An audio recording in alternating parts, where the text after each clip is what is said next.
I'm calling from the Trib. I'd like to confirm. Hey, I've been getting to run around for 2 hours, and I'm coming up. Can you tell me approximately how much money was missing? Was it over $1,000?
Pardon me? Yes, ma'am?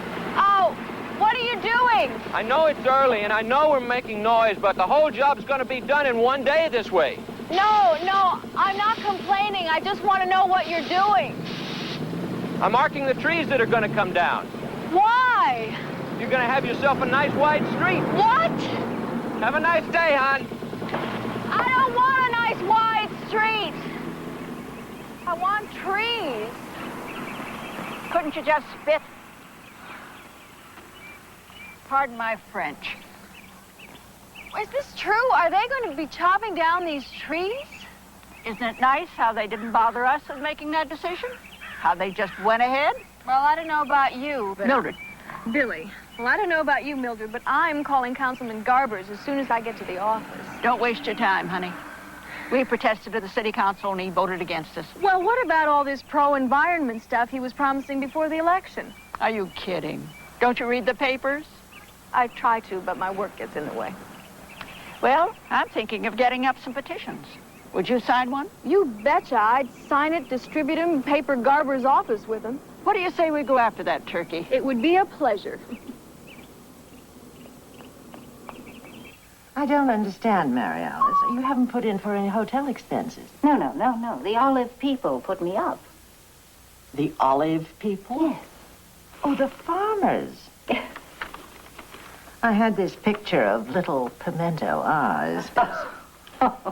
Mary Alice, you in your role as food editor, you went to Italy for nearly 2 weeks at the expense of the Olive Advisory Board, is that correct? Yes. Don't you feel compromised? Taking favors from the people that you're writing about? Supposing that blues people did that city side. Oh, come on, Charlie. Our areas are totally different. We don't play by the same rules. Meaning you take freebies and they don't. It sounds to me like you're questioning my ethical judgment. Of course we are.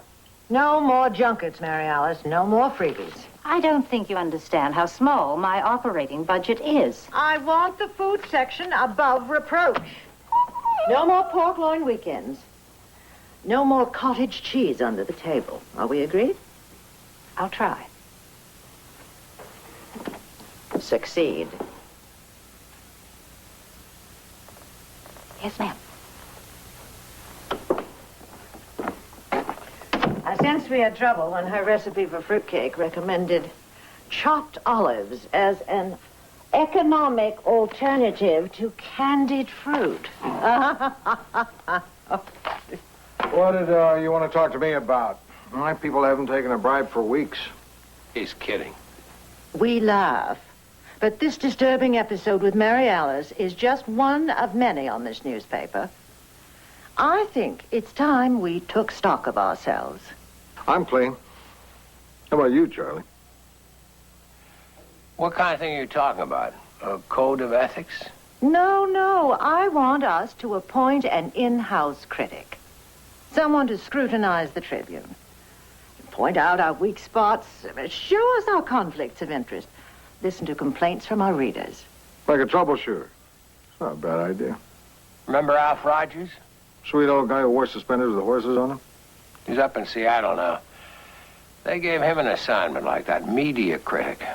He started to call them as he saw them, and pretty soon he didn't have a friend on the paper. I'd hate for that to happen, Mr. Grant. Maybe we can find somebody who doesn't have any friends. Me? She picked me? As far as I'm concerned, you were the only choice. I don't know, Lou. I hate to be critical. On the other hand, there is a lot of dead wood on this paper. I suppose that may be true of most places. Hold it. She didn't give you an axe and a black hood. You're just going to be a watchdog, someone to look closely at the trib. Yeah, I do that anyway. Lou, every day I read it all. Write memos to the editors involved when you think there's something wrong. Yeah, like if a story has a wrong angle. Mm-hmm. Constructive criticism. I've been doing it all along. Now, maybe someone will listen. Lou, thanks. You won't be sorry.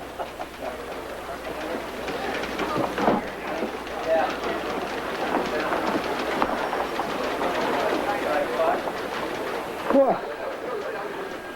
Did you want the job? Oh, no. I'm not good at criticizing people. Even now, I can't think of a way to tell you what a bad decision you've just made. What's this? It's all that one-for-all stuff. Miss Pinchon asked me to bring it down. Oh. Is it one for all time of year again? And who says L.A. doesn't have seasons?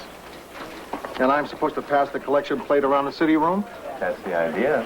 No, we'll see. Who does she think I am? I'm the city editor. Don't have time for this kind of stuff. You got it, Mr. Grant. Good. Well, now, I expect some impressive contributions from Metro this year. Do you really think it's an efficient use of your city editor's time having him pass the collection plate around like this? Well, I don't know. There is certainly an argument to be made for efficiency, Mr. Grant. On the other hand, how can one assess in hours the value of not ticking off one's employer? I take that to mean yes. Okay. I'll do it. But I've got to tell you, I'm really turned off by this guy who's running the campaign. Ronald Ferguson, yes. Little publicity conscious, isn't he? His face on every poster, every TV commercial. I know. But don't worry, Mr. Grant. You won't be subjected to his face for very long. Oh? Oh, that man. Well, please instruct your reporters to do what they can for one for all. I will. Thanks. That's telling her, kid.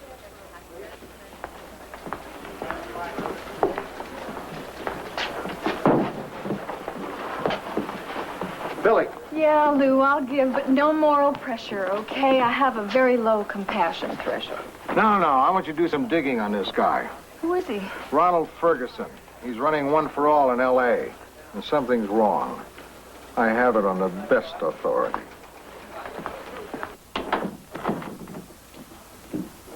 Mr. Ferguson will be right out. Thanks. This is quite an office. Have you worked here long? 2 years, but this is my last week. I have to go back to school.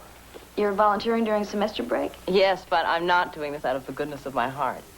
I'm planning to make fundraising my career. You're majoring in fundraising? No, business administration. But my real education has been working for Mr. Ferguson. He knows every angle of the business. I keep forgetting it's a business. You wouldn't if you were around here very long. You want to talk about it? This is fine, Donna. Billy Newman? Ronald Ferguson? Ron. Let me take you on a tour. It's a record room. I had visions of kind of a storefront operation. I don't know. Well, Billy, the world has changed. You have to spend money to make money. Do you know, Billy, there are 35 good-sized companies right in this building, and another 500 or so within a block. Now, I'm in competition with other charities for their dollars. I keep myself near them to serve as a kind of reminder. It's the only way to get the big money that we need. It's a dirty job, but somebody has to do it, right? Where'd you find that new coach, Frank? Glendale Parks and Recreation? Glendale College, Lou. This guy's got plenty of experience. That isn't what I heard. I heard that you hired him because he promised to let you sit on the bench.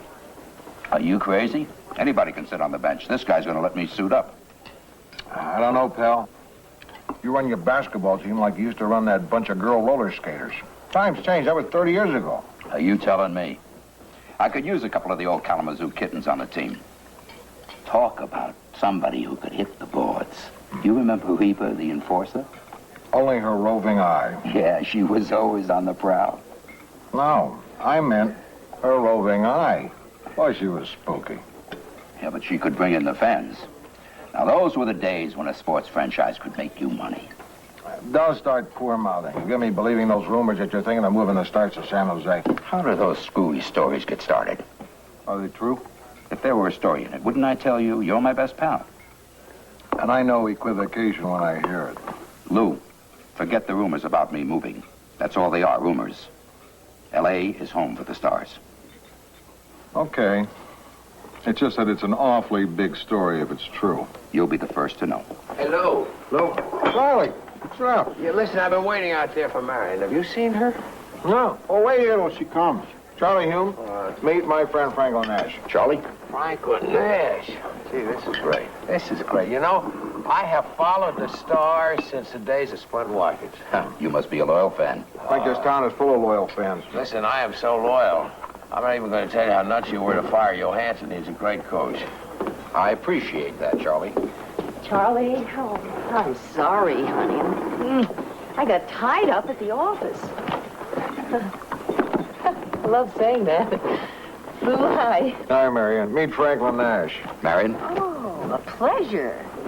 Why did you fire Johansson? That's crazy. Oh. Things, pretty busy at headquarters, huh? Oh, we had a crisis. The group that's been most critical of Reinhardt asked him to address them, and we couldn't reach Reinhardt. And there was nobody to make a decision. What happened? I, made a decision. Is that Dr. Reinhardt, the school board guy? Yeah, except he's running for state superintendent of public instruction. Marion's been doing great volunteer work at the school board for years, so Reinhardt grabbed her. Good for him. You like it, huh? Well, I keep trying to be blasé. But when that paycheck comes every week, I can't keep myself from grinning ear to ear. I don't even care that it's next to nothing. I can't believe what I'm hearing. A grateful employee. Marion, if you can slam dunk, I think we should talk.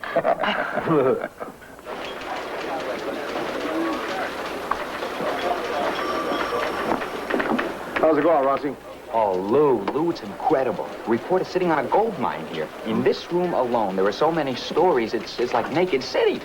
You want to try controlling the Glee? Conflict of interest, self-serving reporting, and enough homegrown stupidity to populate the Gong Show for a year. Good, Rossi, good. Lou? Yeah? I'm starting a memo for you, too. Oh, I'm looking forward to it. I'd rather not say what it is. I can write better than I talk. All I can say right now is, watch the tendency to tabloid the leads, okay? Right.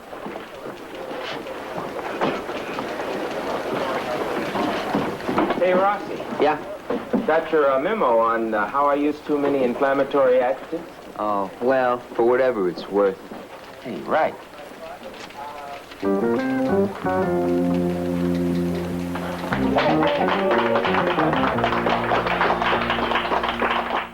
Lou Grant will continue in a moment here on A&E. The important thing is to have a lot of different kinds of people at the rally, a real cross-section. That'll look good on the tube. What if we all wore T-shirts with trees on them or something? Well, I don't think so, Mildred. See, the trick is to not look too slick or too organized. That puts people off. We'll just let people wear whatever they want to wear, and no professionally made signs. Well, we got a problem, Billy. I don't think Councilman Garbers is going to show at the rally. He's gotten word that we're out to get him. Now, listen, I've covered Garbers a lot. Let me call him. Great. We'll really nail him if he shows. But I don't think it's going to be easy to get him. We'll find a way. Excuse me. Billy Newman. Oh, thanks, operator. Hi, Ike. Yeah, have you got this stuff on the One for All for me? Great. Just let me get it down. Okay, shoot. That's good stuff. Also, Ferguson ran One for All in Atlanta.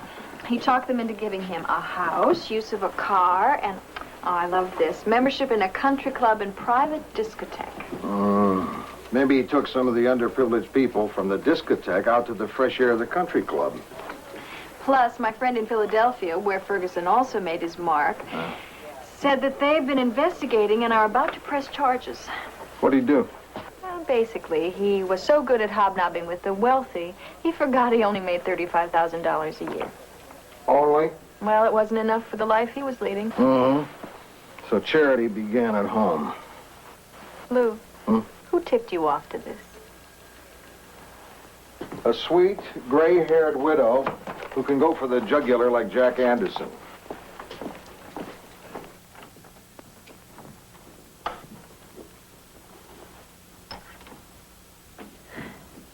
I kind of had the feeling last time I was here that you hadn't told me everything you wanted to. Well, it was a little difficult with Mr. Ferguson right there. There are all these doors he's not allowed keys to, like where the small cash collections are kept. No kidding. Listen, they don't let him near any money. Well, isn't that kind of standard? This man can't even get into the box we keep stamps in. He needs an okay from 2 other people on everything. No credit cards, no check signing. This ever since he got here? Well, not for the first couple of months. He kids about it. Says he's always losing keys. Do you think he's a crook? I couldn't say that for sure. I will say that nobody can get blood out of the corporate turnips like Ferguson. I just make sure I take my purse with me whenever I leave my desk. He's your pal, Lou. What's the story with Franklin Nash? What about him? Is he going to move the stars to San Jose? That is what I guess. Because the story I've heard is that not only are they going to build him an arena up there, but some businessmen are going to cut him in on some commercial development in the area. Sounds like quite a story.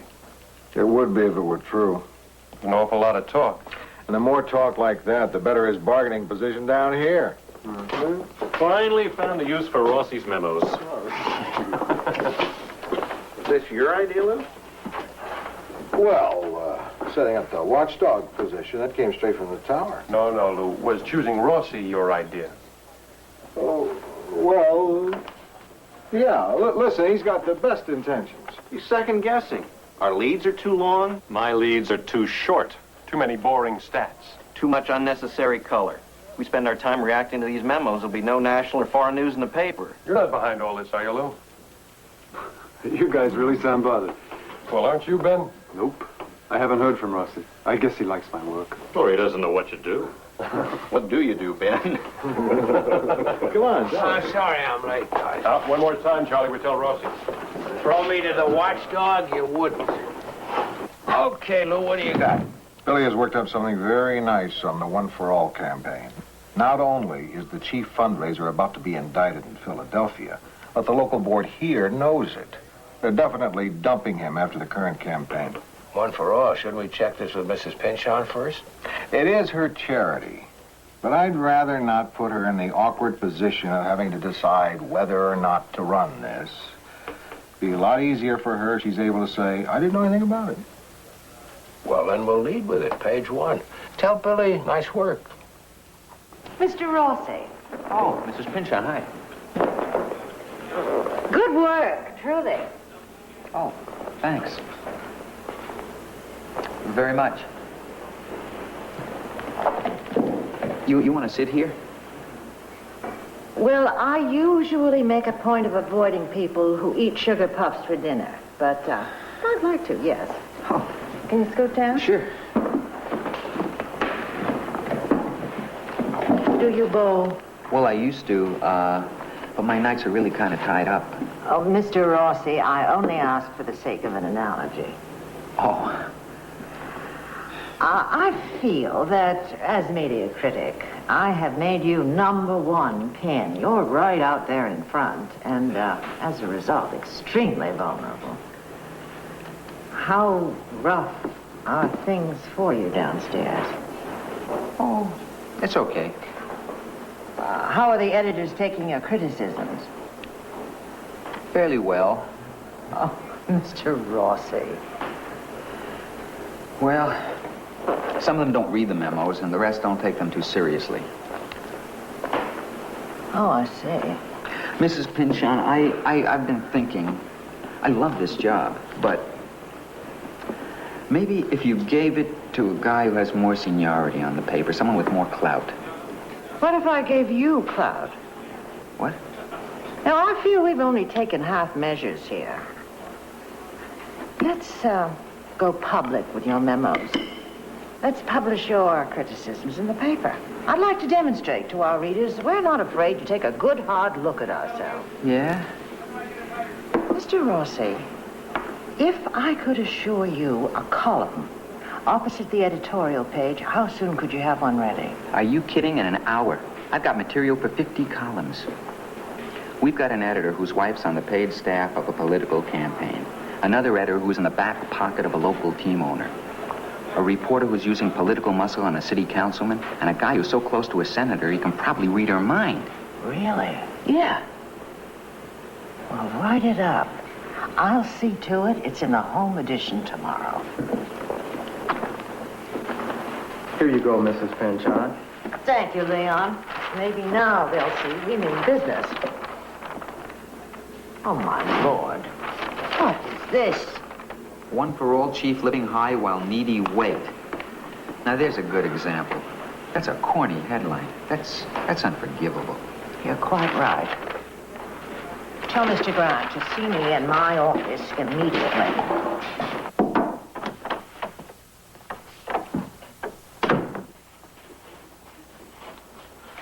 Boss, you said you wanted to see me? Yes, Mr. Grant. Listen, I don't want to be coy about this. I know it's because of the Ferguson story. That's right. And I want you to know, as far as your being our source is concerned, our lips are sealed. You used me to get this off. I told you something in passing I had no idea would appear on page 1, and right now I am so angry with you, I don't think I can control myself. Listen, I'm sorry there was a misunderstanding. Get out. No, I think... Get out!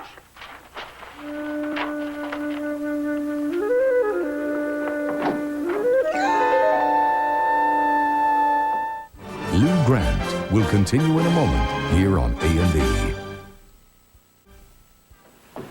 Morning. Morning, Nick.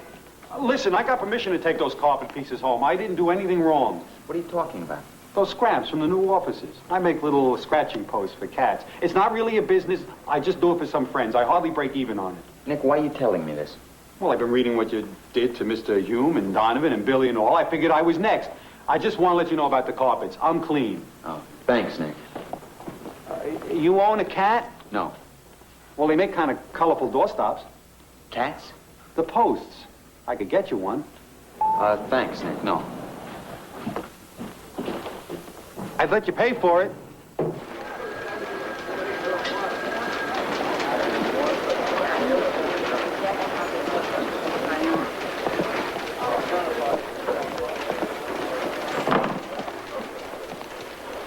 Rossi. Hi. Good morning, Donovan. Can I pour you a cup? In the late winter of 1972, I rode a plane with Helen Emanuel. She just decided to run for the Senate, and she asked me to be her media liaison. I liked her. I thought she'd make a good senator. I quit work here and went with her. We won. I came back to the Trib having learned a lot about politics, about the mutual dependency of candidates and the press, about how to shut off the air conditioning in Holiday Inns. You never asked me, but I think those months made me a better newspaper man. Is that a yes or a no? That's a pour it in your shoe, Rossi.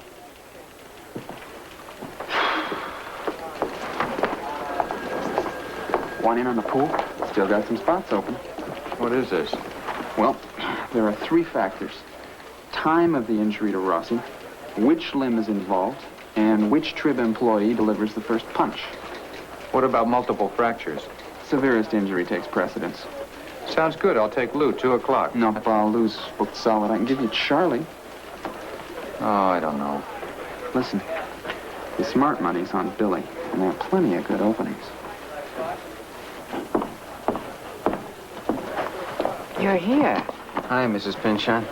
I figured you'd be getting fitted for a suit of armor. Now you tell me.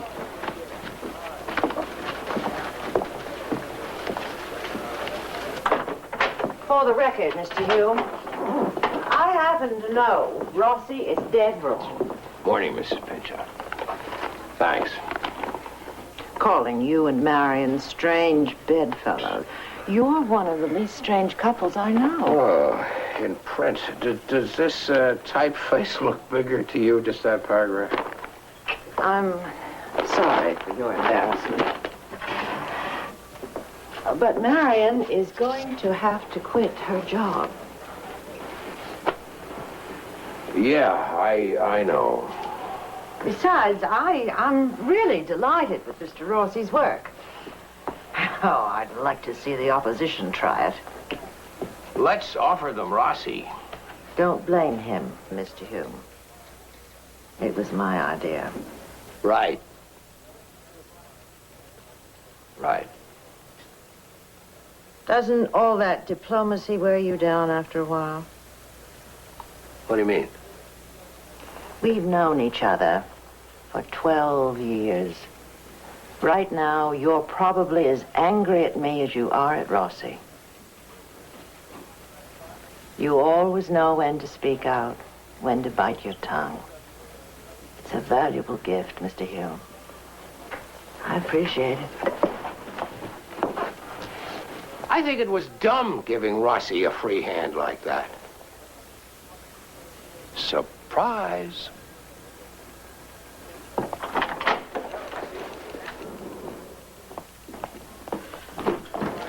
Hey, Rossi!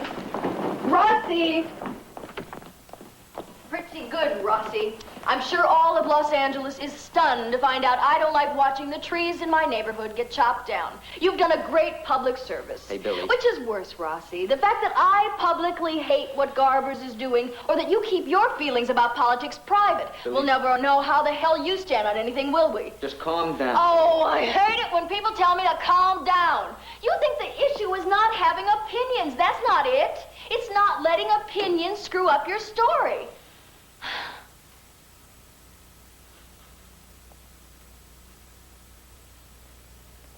I know what you're thinking. You're thinking that the men's room is not the place for this conversation. Well, I'm sorry to have inconvenienced you, Rossi, or anyone, but I just felt that you should know how I felt about this issue.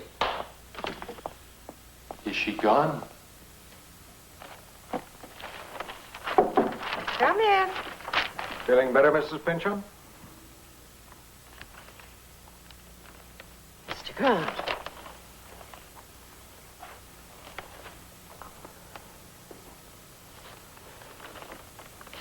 I'm sorry. Get out. I'll come up again tomorrow. It's scrambled eggs again. I'm sorry.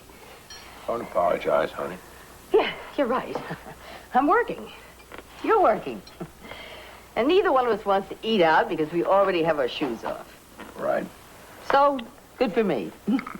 Good for you.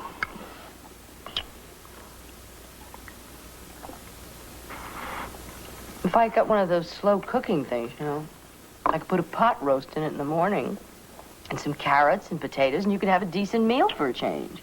It's a decent meal. It's just that... Eggs are great. Oh, boy, this is a killer, Marion. Did you see today's Trib? No, I was in Ohio all day. Oh, what a day. Rossi did a piece on conflict of interest within the paper. His lead item was the managing editor and his wife, who works for a politician, and the possible benefits to the candidate. I feel terrible, Marion. I know what the job means to you, and I have to give it up. Well, don't feel bad, Charlie. I have no intention of giving it up.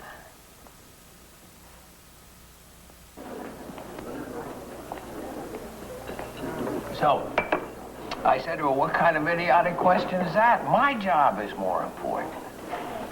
I suppose once that diplomatic touch is gone, it's gone for good.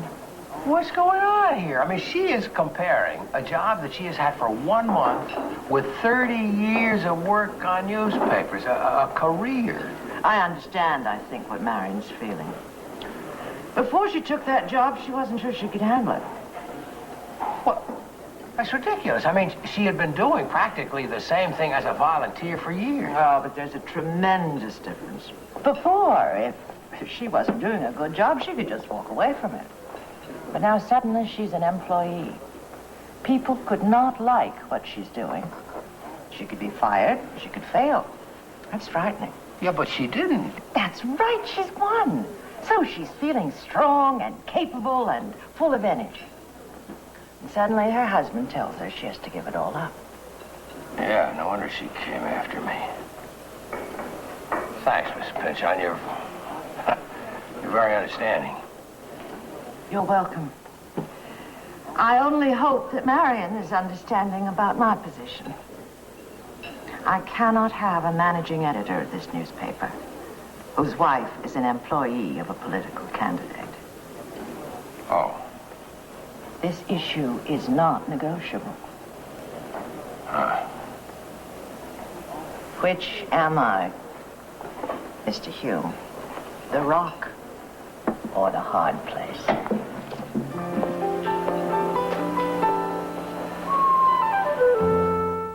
Lou Grant will continue in a moment here on A&E.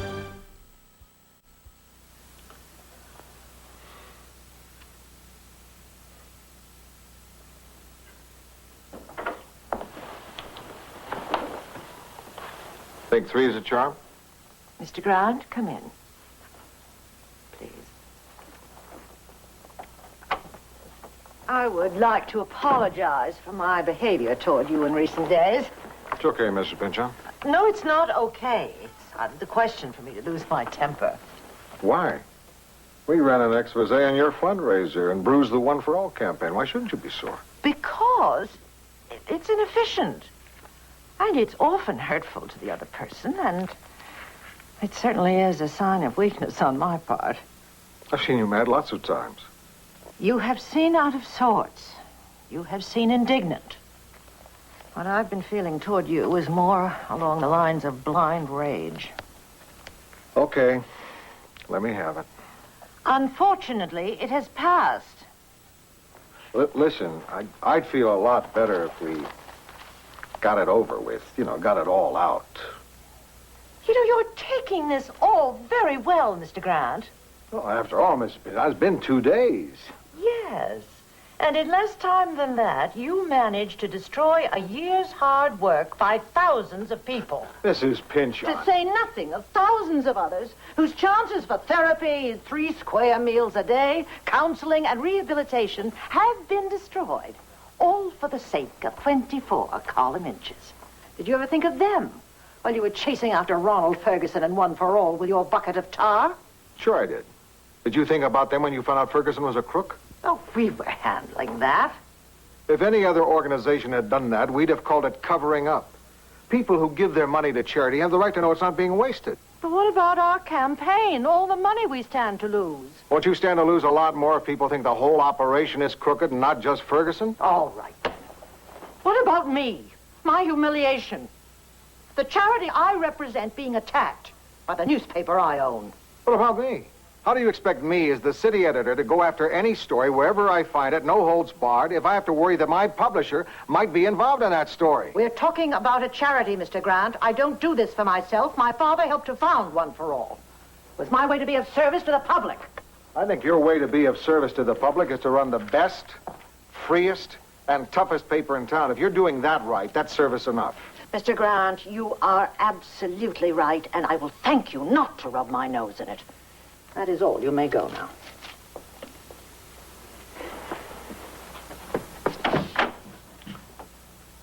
But you said your anger had passed. Was a lot better a couple of days ago. This wasn't bad.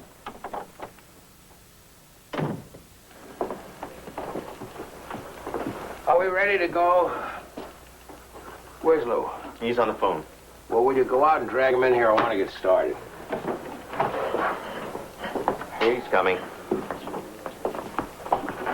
Sorry, I had to take a call. Okay. Now, look, we have all been called to task, one way or the other, by Joe Rossi's column, and I thought that we should clear the air.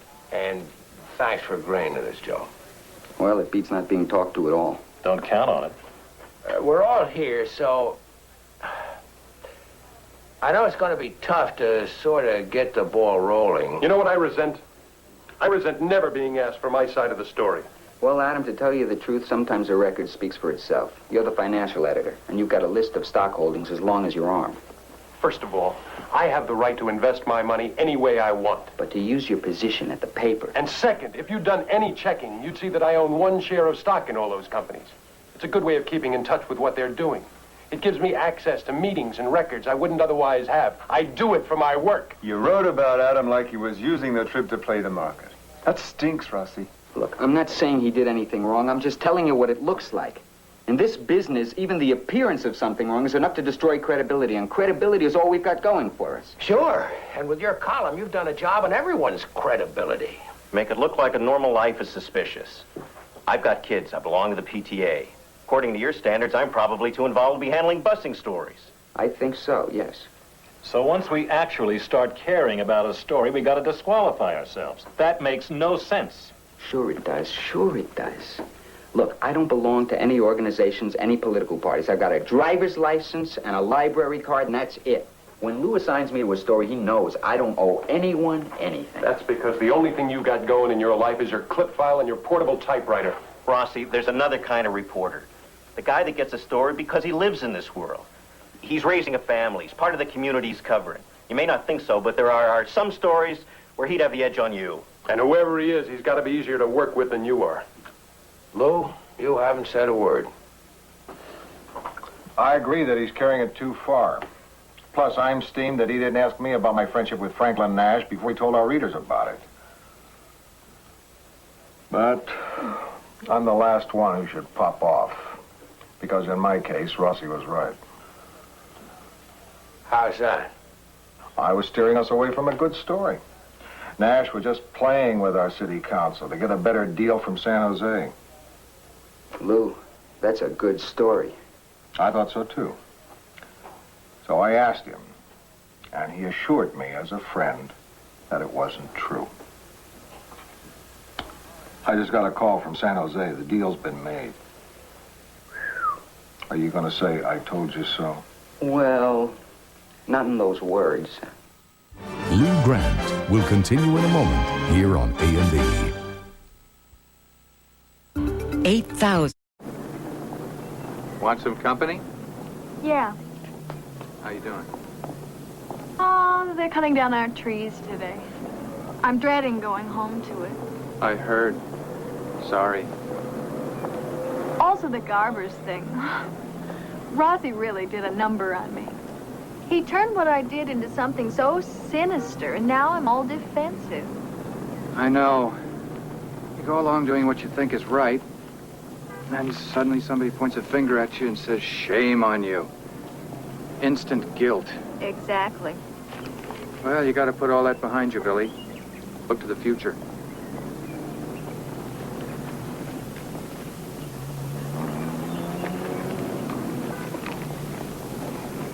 Oh. Oh. Little pine trees. Art. They're Douglas fir, I think. Uh-oh.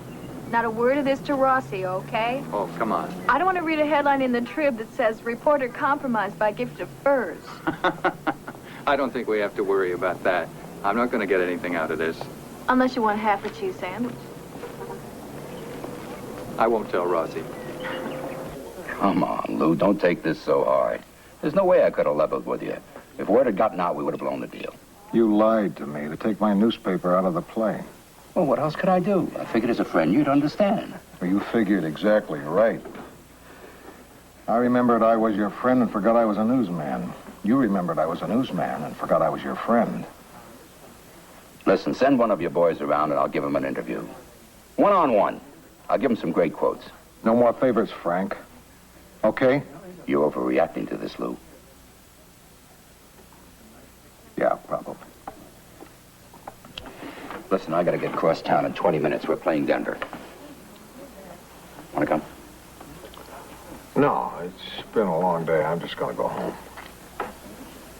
Next time. Right. Say hi to Laura. Will do.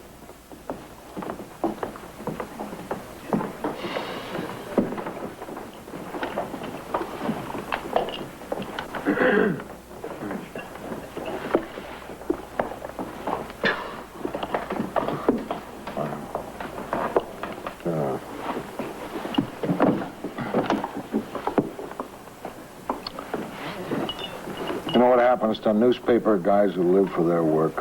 What? They end up with 2 furnished rooms in Long Beach, eating macaroni dinners, wearing white shirts and suit pants that are baggy in the seat. Don't end up like that, Rossi. Okay, Lou. You two have a nice talk? I suppose. You tell him you're going to put somebody on the basketball story? I told him he'd been using me to kill a story. He said he had no choice. I think you were right, Lou. At the moment, I don't give a damn who was right. All those years. I knew him when he was booking carnivals in Michigan. My little one used to call him Uncle Frank.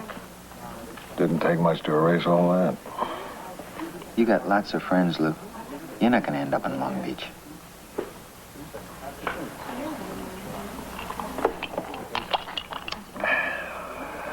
You better write one hell of a story about him moving the team. Me? Really? Yeah. Congratulations.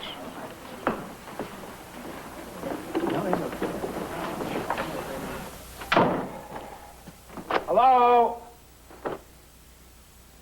Naturally. Down in a second.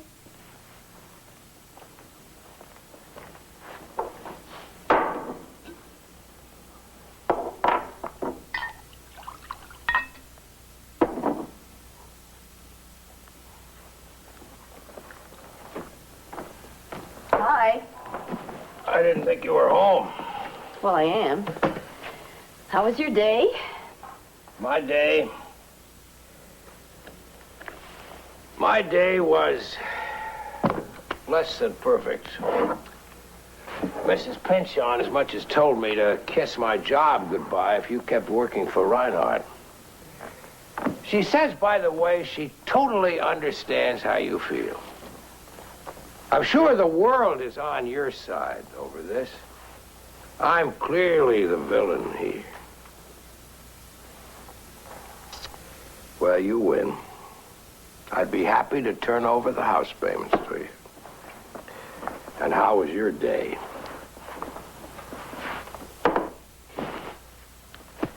You know, all of my adult life, I've adjusted. Not just to you, Charlie, but to the kids, too. Where we live, what I do, even a little bit what I look like, and who my friends are. I didn't know I had a choice. Well, I do. I don't owe it to you to give up my job. You don't owe me anything.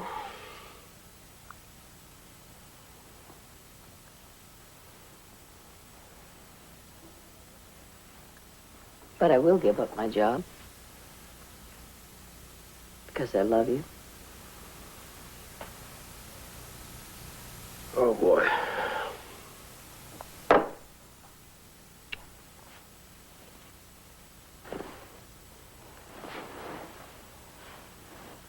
Tell Joe Rossi to keep an eye on me. I'm going to look for something else. Okay, good.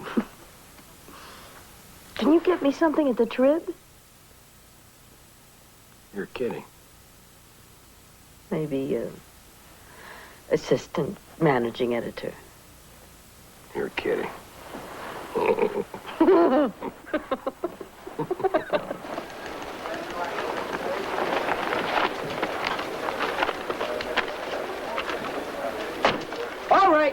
All right, who did it? Now, this isn't funny. We're talking about a reputation here. Rossi, what are you saying? It was you. Hell hath no fury, right? I don't know what you mean. It could have been any one of you, or it could have been all of you. For crying out loud, Rossi, what's your beef? Membership. Someone bought me memberships in all these organizations. Look. Young Socialist Alliance. National Rifle Association, member in good standing. Very sharp-looking card. I don't even belong to the Auto Club. Yeah, you do. Seems like some serious conflicts here. That's not all. The Sierra Club, the John Birch Society, Granada Hills Hadassah, Daughters of the American Revolution. That's just an application for membership. You don't have to worry about that one. Sean Cassidy Fan Club. Hey, this one's a lifetime membership. No. How am I ever going to undo all this? Well, at least we know we can count on your forgiveness. Yeah, well, don't be so sure, Lou. Reverend Rossi. Oh, no. Yep. Eternal Blessings, mail order ministry. No one deserves it more.